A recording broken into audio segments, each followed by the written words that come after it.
Greetings, everyone. Welcome to Howling Coyote. And today I'm pleased to have Mick Cooper on the program. And he's written what I think are some really interesting papers. He's from the UK, the University of Roehampton, which is in London. And one of the papers that I hope he'll talk about is a paper on directionality. Mm.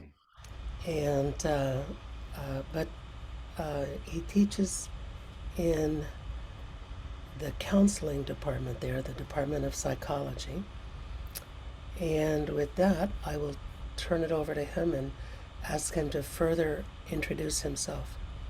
Hi, Lewis. It's lovely to be here. So I teach on the counselling psychology doctorate at the University of Roehampton, and I do psychotherapy research. And I'm particularly interested in the links between psychotherapy, individual change, and social and political change, in exploring the parallels between those two areas of change. Well, and I think that was clear from your paper on directionality that you talk about how psychology tends to ignore social, economic, and political factors. I wondered if you could say a bit more about that and perhaps tell us about that particular paper. Yeah, I mean, psychology I guess by its very nature, focuses on individual processes. I mean, some areas of psychology, social psychology, cultural psychology, community psychology, have more of a kind of collective dimension, but the bulk of psychology looks at the study of the individual, focuses on the individual, which can be really important, and neuropsychological findings, cognitive developmental findings. But there is a danger that if psychology on its own can account for issues, problems, mental health problems, distress in individual terms, in terms of what goes on within the individual, in terms of, say, their childhood or biological factors, rather than looking at social, cultural, community forces that can also be the source of distress, political and economic as well. So I think that psychology, whilst having a role to play, it's important that it links up. And certainly in the clinical counselling field, most of our major theories, whether it's humanistic, cognitive behavioural, psychodynamic, have tended to focus in on the individual. So humanistic theories, for instance, which I'm particularly aligned with, would focus on distress as being due to the person being alienated from themselves, which certainly, as a clinician, is very important. But things like racism, isolation from communities, transgenerational factors, how communities have been treated over the years, often don't feature so strongly in terms of understanding psychological distress. Counseling psychology has progressed, I think, and in the States there's some very useful work around understanding more about communities and where communities come into distress. But I think there's still a lot more work to be done in those areas. Right, and there's certainly a correlation with indigenous psychology because we begin with the notion of place and community embedded in that place, and and then the individual is embedded in community, and um, and then we think about the horizon. So as if one looks at the horizon, you know, one can use the directions as metaphors for um, areas of concern for people, such as relationships, the physical body, spirituality, um, community, things like that, protection, nurturing, connectedness. And so in some ways it's the opposite of conventional psychology, and it seems more akin to what you're describing. Mm. And I think the problem with traditional psychology has not just been that it's had these theories, but it's tended to universalize them without recognizing that they're culturally specific. So again, for instance, with humanistic psychology, which grew up on the west coast of America, mainly developed by white theoreticians like Carl Rogers. I mean, brilliant, but coming from a particular background, they tended to assume that their theories of why people experience distress were true for everyone. And Lewis, as you say, didn't consider, or I mean, they were open to, but didn't really have that much space in their frameworks for ideas like place, community, and how those things may feature very strongly in distress. I'd love to hear a bit more, Lewis. Say a bit more about, location, for instance, is a really interesting one. And I don't know that much about indigenous psychology, so it's a limitation of mine. But it's very interesting how absent the idea of kind of location is in many of the kind of key clinical theories that still direct a lot of clinical practice all over the world. Yeah, and the idea is that the land, the place where we are, shapes us, that it is part of what creates us, and that we're continually in dialogue with the place where we are.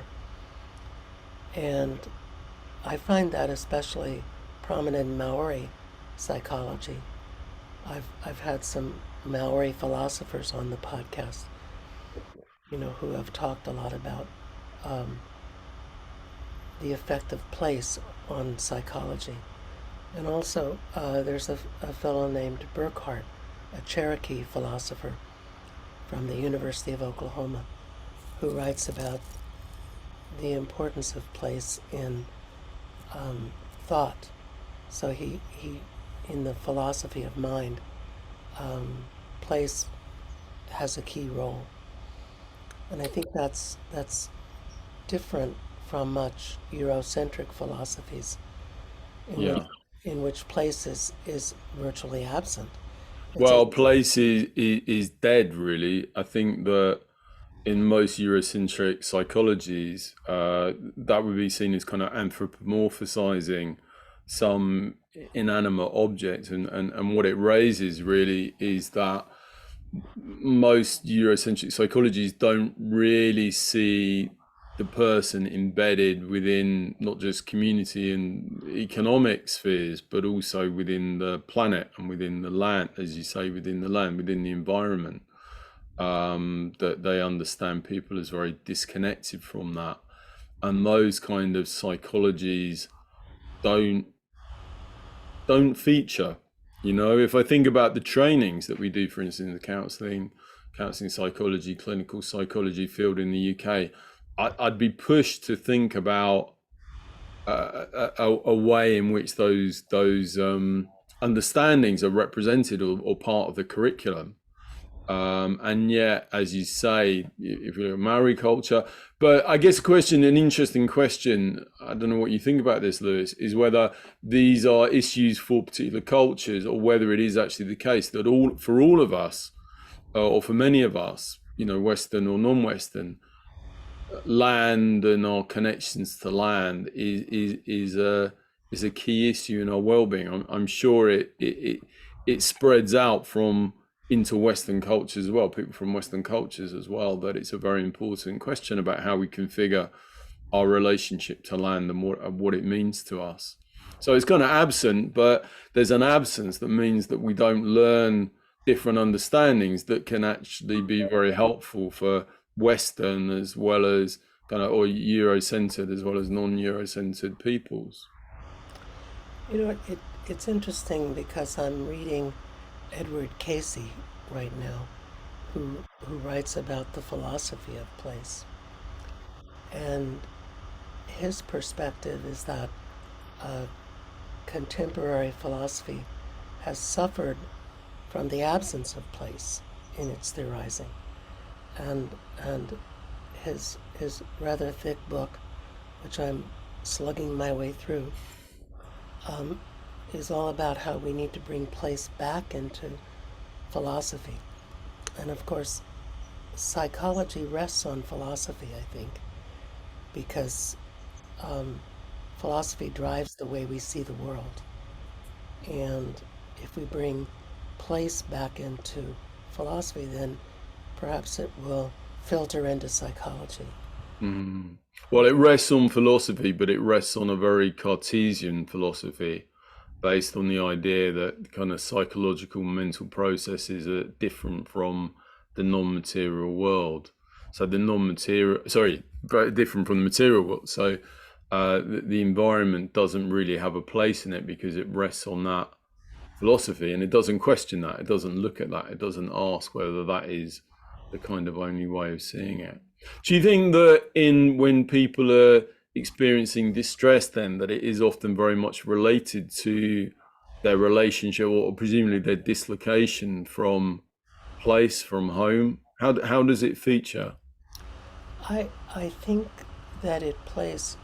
I I like Helmut Rosa's notion of alienation, and and so we live in a world of relative alienation, and part of that alienation is from the land, from the place where we situate ourselves, and of course, capitalism, poverty, politics, racism, all of that plays into alienation.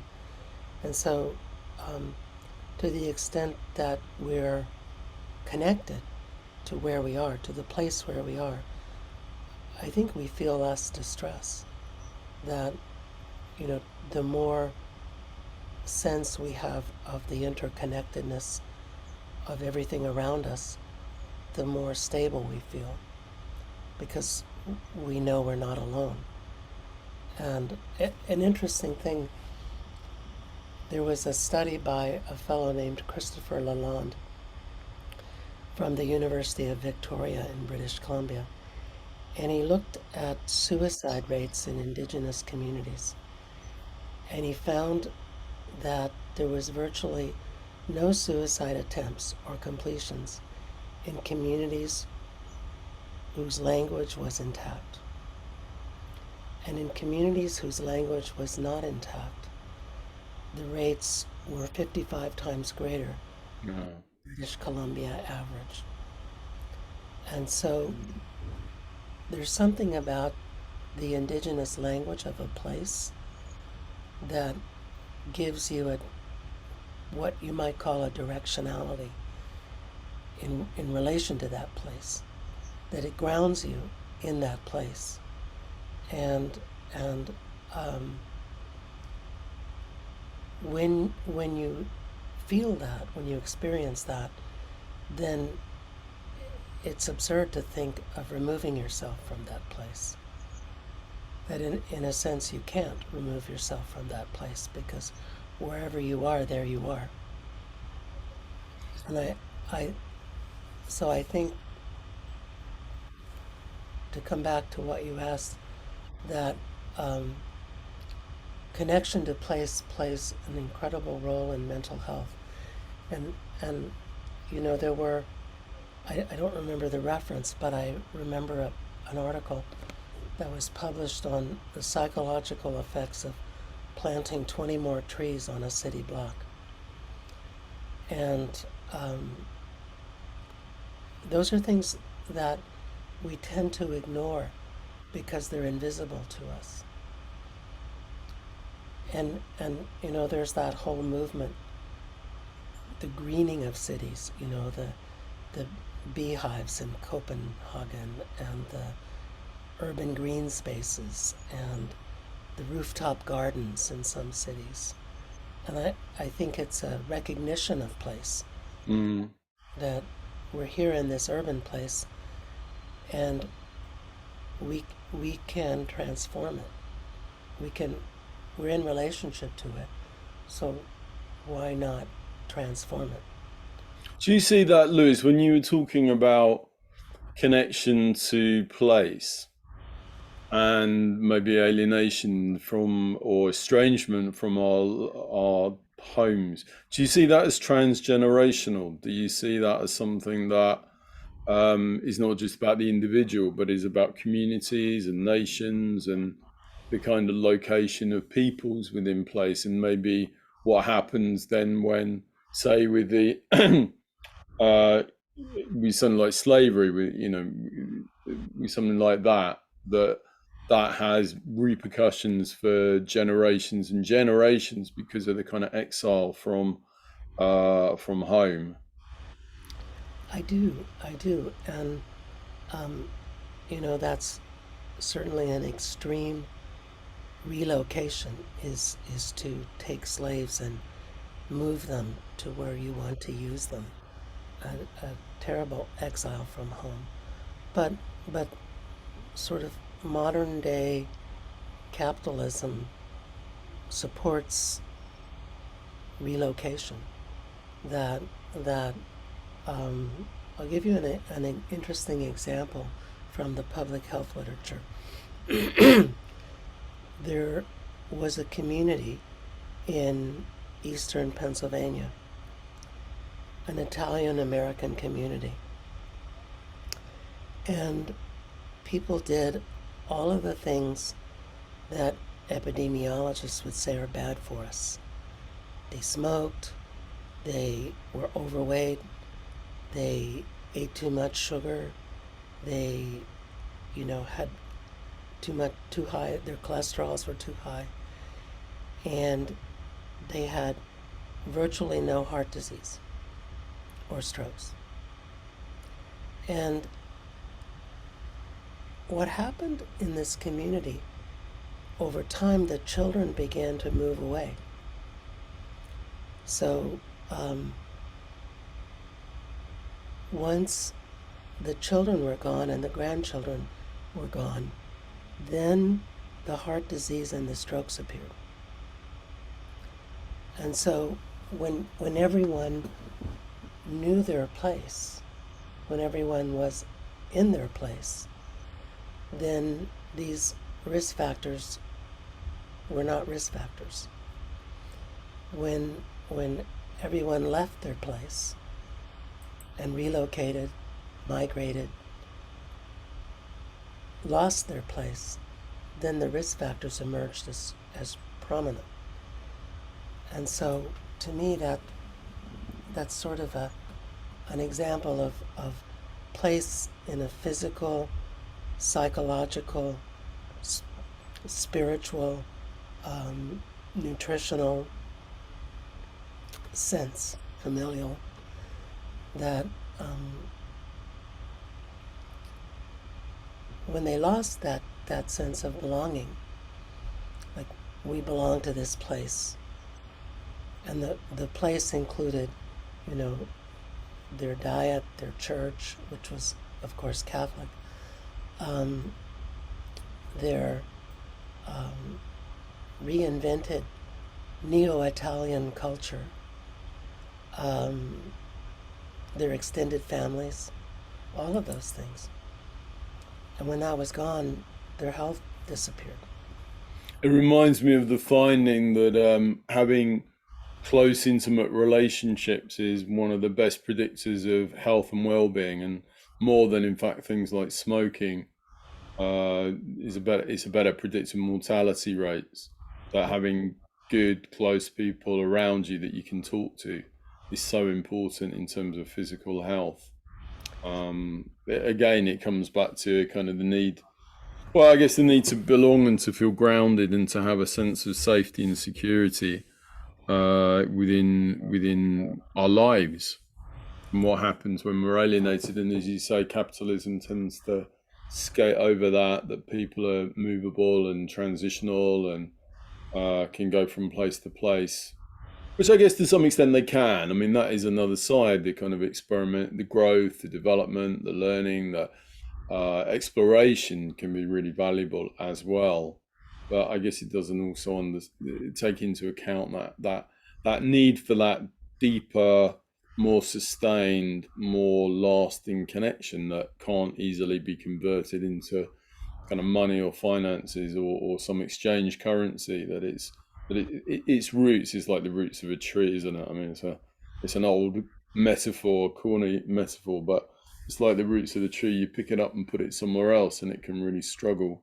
And that's under the ground. It's the stuff that we don't see that is so critical for psychological health. Right, and there's so many ways in which place influences our interactions. And there's there's a whole there's a woman named whose first name is Lorna, and I'm blocking on her last name right now, who's an architect in London, of all places, where you are, who's concerned with um, the effect of architecture on psychology, Yeah.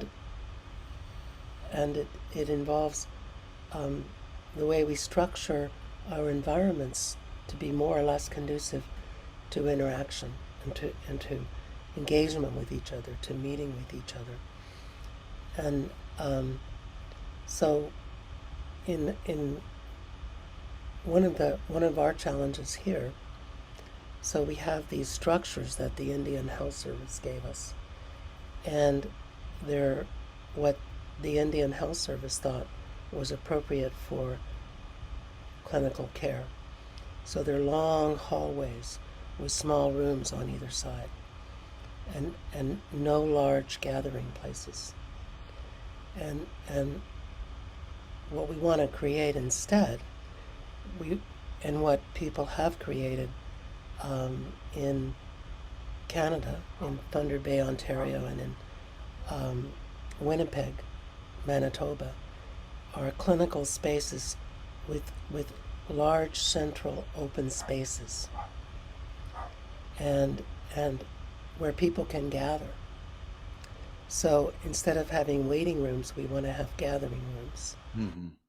And with the offices in a circle around the gathering room, so that you can gather before your rendezvous with whomever you're seeing, and then you can gather afterwards. And that life can take place in the center, and those things that need to be separate can take place on the periphery, so that we decentralize the sort of individual connection, and we centralize the group experience. Yeah.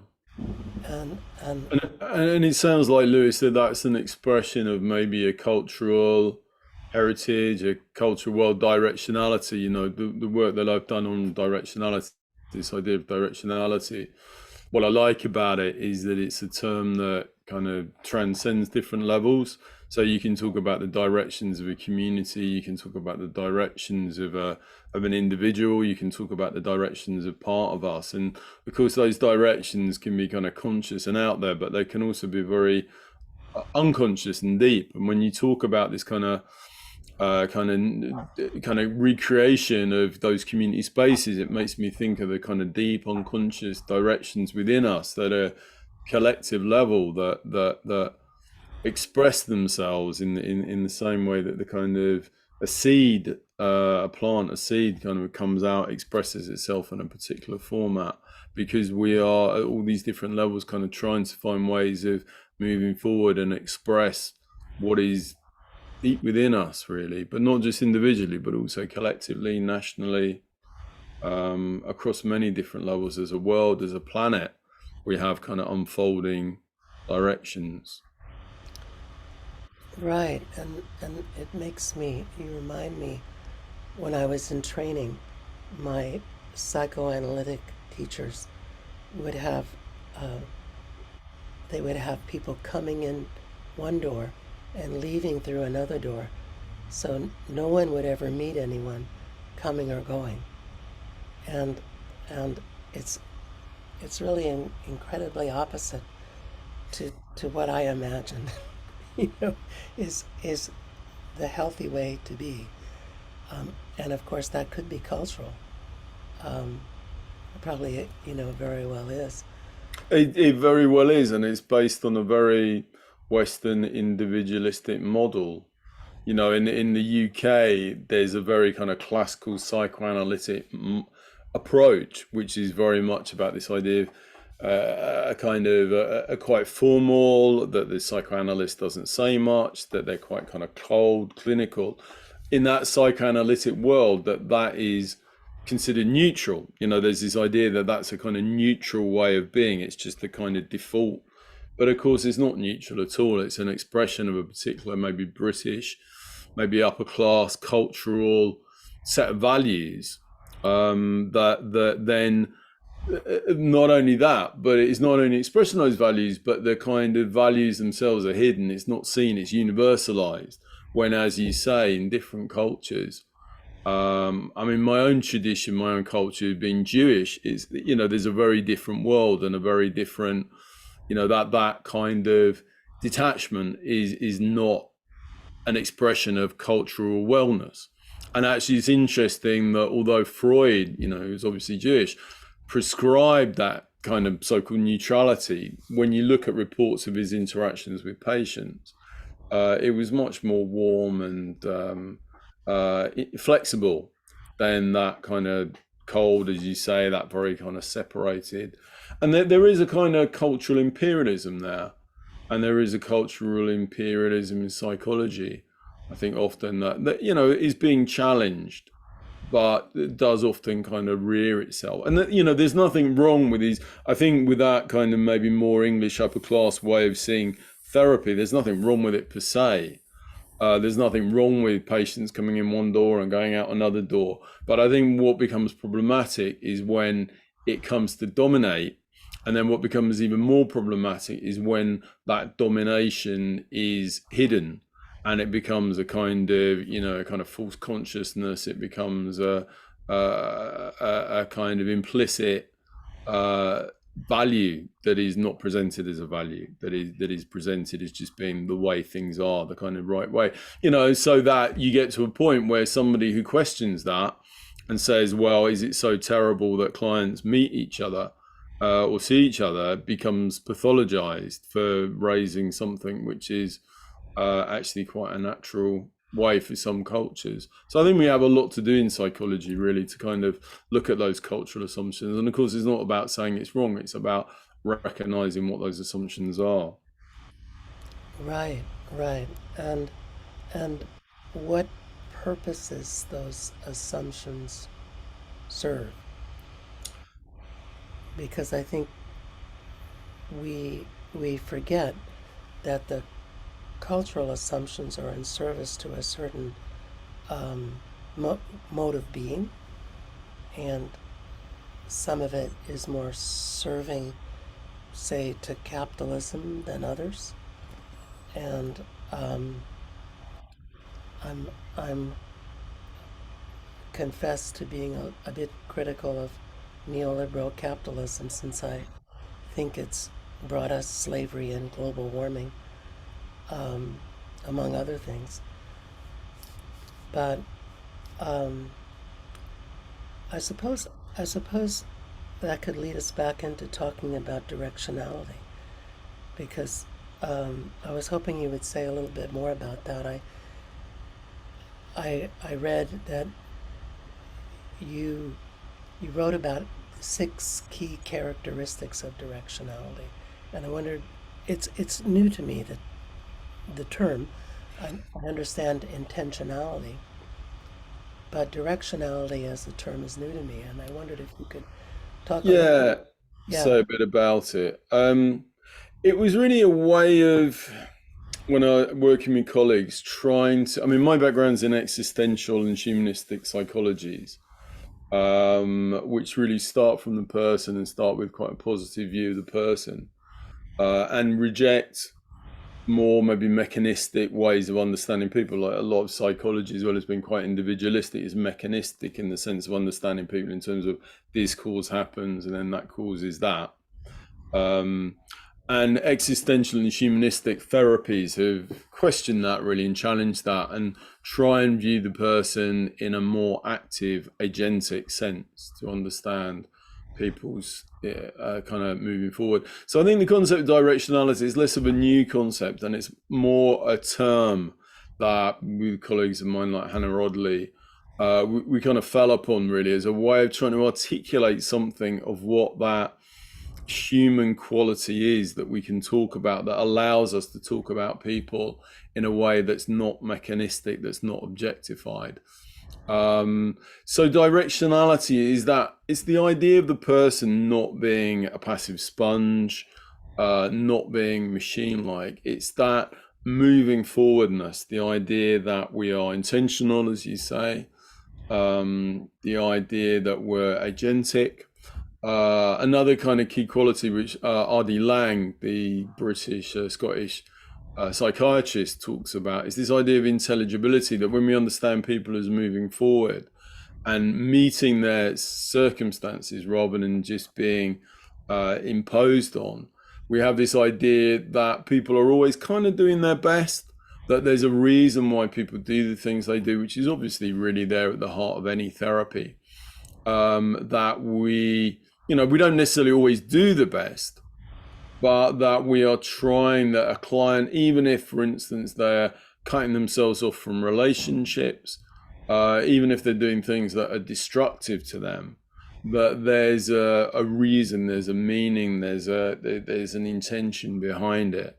And that's not to say that with this idea of directionality that we just have freedom and we can do whatever we want. We're always encountering a world, we encounter certain limitations. And, we've talked about some of those social, economic, cultural givens, for instance, like slavery, imprisonment, persecution, racism. Those are all givens, and directionality is not to suggest that we can just ignore these things, but it is to suggest that the person confronts those circumstances, and that even with the most extreme racism, there is still a person in there who is striving to challenge, to tackle, to cope, to meet the atrocious circumstances shown to them, rather than simply being a victim of it. I think it was, I can't remember his name, Cornell, who said that, for instance, black people in America have been victimized by racism, but they are not simply, Cornell West, sorry, that black people in America have been victimized by racism, but they are not simply victims of racism, that there's, that they, that black people, Jewish people, indigenous people, we fight and we struggle, and we try and there's an agency and so the idea of directionality tries to hold on to that idea of people as moving forward rather than just being done to. And it's very much in the world, of course, that directionality is not something within us. It's about our relationship to the world. It's a meeting of the world and meeting certain circumstances. But I think since we developed and started using that term, what's been helpful, as I was saying a bit earlier, is that we can not just think about directionality of individuals, but we can also think about directionalities of a community. The ways that communities also kind of move forward, strive, an organization. And of course, neoliberalism, you might talk about mission statements and you might talk about objectives as a kind of organizing force, but in more kind of natural and organic communities, there's also a sense of where are we going, what are we trying to do at that level, that nations also have a sense of where they're going. So we can understand directionality moving across these levels. And sometimes, of course, directions of whether it's within us, whether it's between people, whether it's between communities, whether it's between, say, neoliberal directions and the directions of indigenous communities, sometimes directions pull together, and sometimes they really pull in different directions. And one of the things that a lot of my writing has been about in recent years has been this idea of synergies. And synergies is the idea that directions are cooperative, that one direction is supporting the movement, the progress of another direction, rather than what one direction is trying to do is pulling away from another direction. And I think whatever level we look at, whether we're looking at different directions within the individual, between people, say in a relationship, within a couple, between communities, between nations, if you look at Russia and Ukraine, for instance, that health, well-being, good functioning is when these directions are working together, when they're synergizing, when they're pulling and supporting each other, and that when they're pulling apart from each other, or when one is oppressing another and forcing another in a particular direction it doesn't want to go, that across these different levels, you start getting problems. And I think what's useful about that is that if we think about well-being in terms of synergies between directions and dysfunction, if you like, or problems, there's more tensions between directions, more conflict, then it allows us to kind of move between different levels and see that structurally, systemically, actually problems, whether we're looking at the individual level, community level, national level, that there's a lot of commonalities across these different levels, and it allows us to kind of bring them together more in a way that maybe has been more difficult before. Indeed. And we think probably similarly. I mean, we have a large population of substance users with whom we work, and by large I mean it's a large percentage of our clientele, and their sense of agency is largely not in their awareness. They certainly have a sense of, they know how to find the things that they feel that they need. And, we tend to see their substance use as a kind of logical response to having been threatened, powerless, abused, in a situation of relative lack of meaning. Yeah. And the substance takes away the distress temporarily. Yeah. So that Lewis is absolutely what I mean by the word intelligibility. That when you look at that, something like substance use, even though it's destructive, exactly as you say, there's a reason for it, there's an understanding, it's a way of doing something. The problem is that although there's an intelligibility to it, it pulls against so many other directions. It pulls against the person's desire for health, the person's desire for closeness with others. And the challenge, as I'm sure you know as a clinician, is not, what we do as clinicians is not to eradicate those deeper needs that expresses. What we do is to try and understand what it is the person wants, and then to try and find synergies. That if what the person wants is to find meaning, maybe we help them find, are there other ways that they can find meaning that are less antagonistic, that are less conflictual to other things that are important in their life. So we kind of stand alongside them, recognize the meaning of what they're doing, but at the same time we don't just go, yeah, that's great, carry on. We help them because we know the person, in approaches like motivational interviewing, we know that there's also a side of the person that does want to change, that wants to be in a loving relationship and hates the way that they're destroying their own life. And sometimes the danger is that they hate it so much that that if somebody's abusing alcohol or using it, that they hate that side of themselves so much that they can't see the intelligibility of it themselves. And so the problem is that you get these splits. The person becomes split. They want to stop drinking, they want to give up, and then they just switch into this other mode of being, this other direction. and it takes over until they come back. And what we do as clinicians is we work to bring them together. We work to develop mutual understanding, so that. But what's amazing to me, Lewis, if you think about things like that, and then you take something on the, say, if you look at conflict resolution in the Middle East, what do they do there when they're when they're encouraging, say, Israelis and Palestinians to talk to each other? What they're doing is they're recognizing that certain things that maybe the Israelis are doing or the Palestinians are doing are deeply destructive. They're looking at power relationships.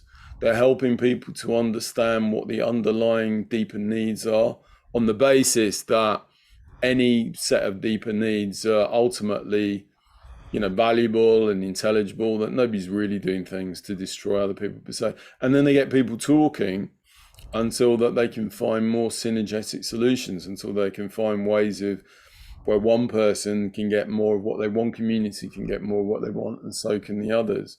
So, as you say, that, we can look at it clinically, but we can also look between communities or peoples, and there's a lot of commonalities, there's a lot of similarities in that process of finding synergies, finding ways of working together.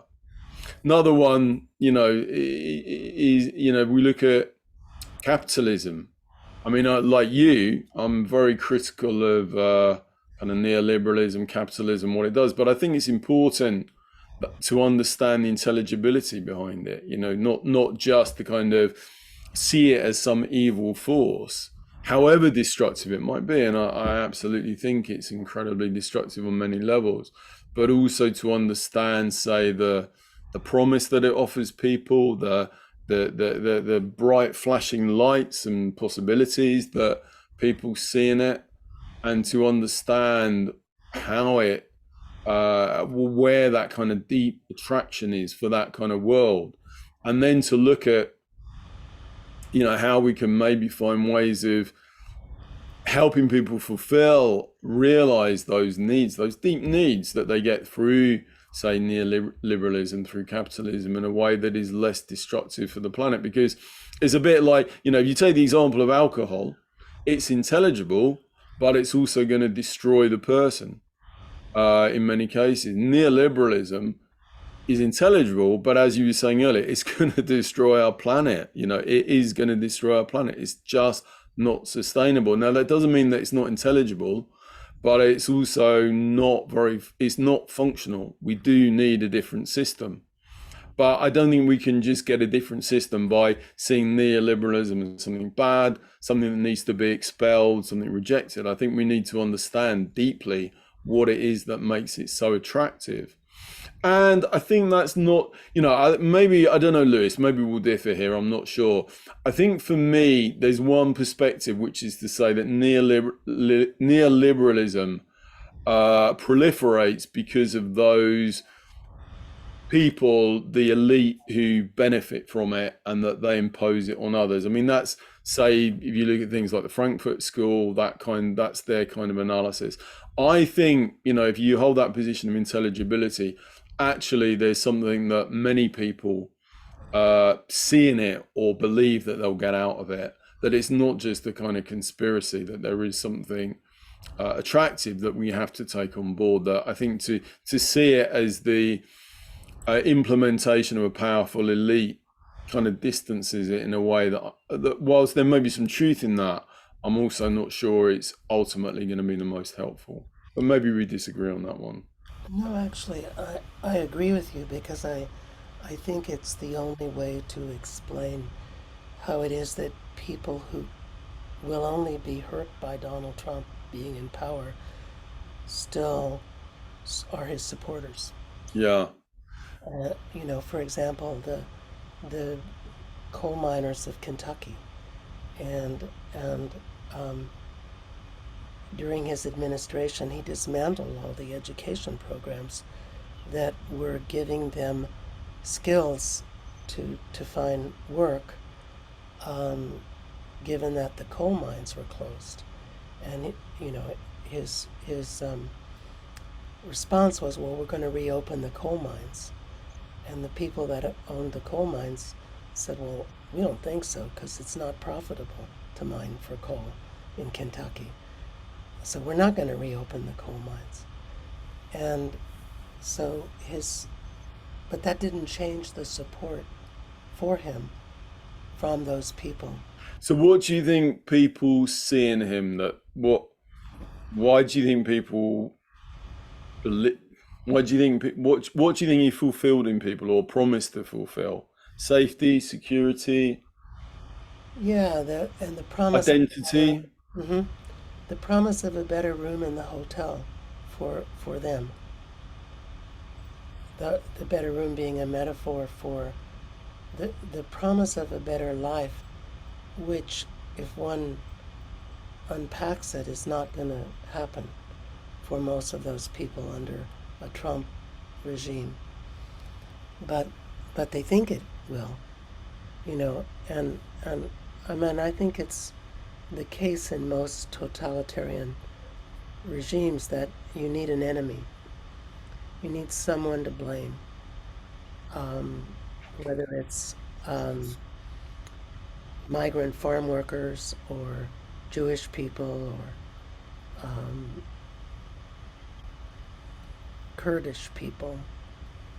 You need an enemy, and you need to feel like it's the enemy that's making your life difficult.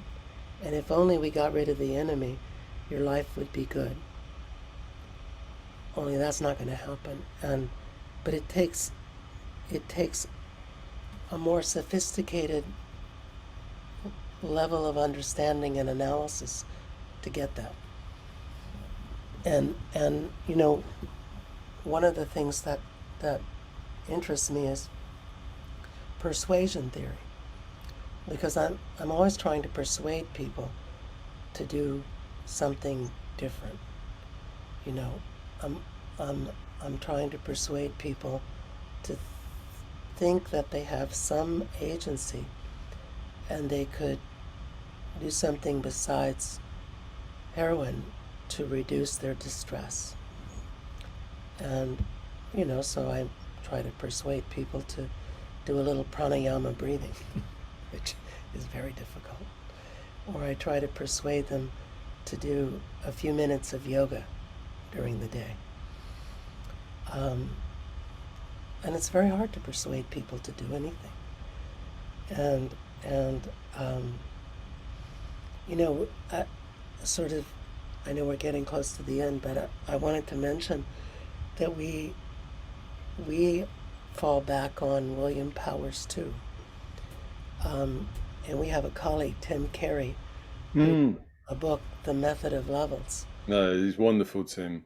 Yes, and we find that the method of levels actually works better for us than motivational interviewing, because we can take a sort of a Columbo approach and say, gee, I wonder about, you say reunification with your children is important to you. And I hear that, and yet we keep using heroin, which seems to be contradictory. So I wonder if we could try and understand that, because they must make sense somehow in your world. So let's take that apart, you know. And what's wonderful about methods of levels is it literally goes up a level. It says, what is it you're trying to do this for? What is it that you're trying, where is it you're trying to get to? What's the direction, I guess, as I would conceptualize it. And then to look at different ways that you might be able to do that. What is it you want? How can you get there in a way that's maybe more synergetic, more less destructive to the rest of you? And it provides clients with a space as a therapeutic approach. It clients with a space to move up and down, to understand the why, and then to look at the means and to move around until that they can find kind of more effective configurations in their life. It's a fantastic approach that, as far as I know, shows very good results. Indeed, and I don't know if somebody must have done a study of it. I find it really useful. But It certainly could do with more evidence, but I think what there is very encouraging. Yeah. qual and con, and it makes very good sense. But I think for me, that kind of methods of levels, although it's kind of formulated in a very specific way, I think most therapists ultimately that's what we do, is that we sit with clients and try and understand, whatever approach, why is it they're doing, where they're trying to get to, and help them evaluate really what's helpful and what's not helpful, and things that maybe seem helpful, to really evaluate that, and things that are not helpful to understand why it is that they're doing that, to kind of own it more. And I think politically, as you say, with people who are voting for Trump, there's no good, even though the temptation might be there to demonize, to ridicule, to see people as stupid, that the only way of really changing that persuasion is going to be by understanding what it is that people get from that, and challenging it. Doesn't mean you can't challenge it. It doesn't mean that you can't see that as some of those practices as racist, as offensive, as discriminatory, as oppressive, and that needs challenging. But I think you can do all those things without demonizing people. You can still understand where people are coming from and kind of try and change people in that way. Because I think once you ridicule people, or you put people down, or you don't stop seeing people as intelligible, I think it's very difficult to change people. It just creates divisions and polarities that tends to make things worse. And I think part Trump, my understanding is that partly Trump emerged because that those people felt so dispossessed, and felt that the kind of liberal middle classes in America, intelligentsia, just weren't listening to their concerns, and were kind of dismissing them. And they're real concerns of community. We were talking earlier about land, and these are communities who have their land, and I guess part of it is also about wanting to feel that connection, not wanting to feel that they're just pawns who can be moved about. Right. Right. And it's certainly been close to home for me because I grew up in Kentucky, and um, more than half of my relatives are supporting Trump. so so I don't get to demonize them. I have to come to terms with their points of view, and try and understand what it is that they want. And I think what they want is comfort, safety, and security, Which we all want. which we Which we all want. all want. Yeah. They're very human wants and needs. And I think as I was saying earlier, I think understanding people in terms of the kind of highest order directions, the fundamental things we want, are all very understandable. It's just that sometimes the ways that we try and get there aren't the most helpful for us and others. And that needs challenging and thinking about, and reflection, and working together to try and find better ways that we can do things. So we're getting close to the end, and I wondered if there's any um, books you have that you'd like to promote or tell us about. It's In a true liberal neoliberal sense. yes, indeed, indeed. Well, for psychologists, the book that I wrote a few years ago is called Integrating Counseling and Psychotherapy, and that looks at the kind of clinical applications of this idea of directionality. But I've just finished, and it'll be out in January, a book called Psychology at the Heart of Social Change, which is a book that I'm really passionate about. Psychology at the Heart of Social Change, towards developing a progressive agenda, I think is the subtitle. And it's really about this idea of how we can understand directionality at these different levels, and about how psychology, that's the neoliberal agenda coming through again, Lewis. Yes, it is. It is. Technology. It's about, it's about how psychology can really contribute to an understanding of progressive social change.